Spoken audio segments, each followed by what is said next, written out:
ఓటంటే 100 రూపాయల నోటు కాదురా, ఓటంటే సీపులికరు మందు కాదురా. నీ ఓటే రాజ్యమేల సీట్ అయిందిరా,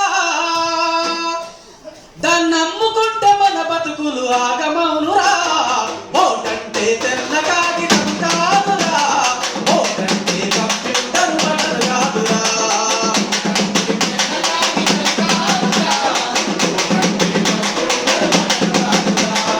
ఓటంటే 100 రూపాయల నోటు కాదురా, ఓటంటే సీపులికరు మందు కాదురా.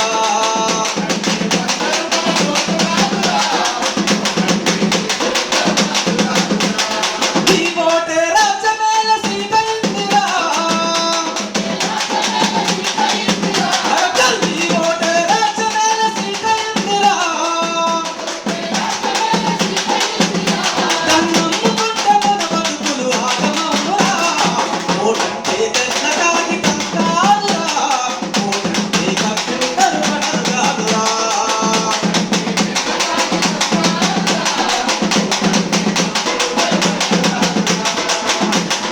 వెనకటి కాలముల ఓటు రాజులకే ఉండెనంట, ప్రజలంతా వాళ్ళ కింద బందీలై బతికిరంట.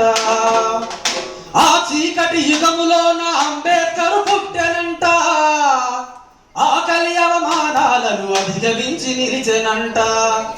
బానిస బతుకెన్నాళ్ళని బతుకంతా పోరాట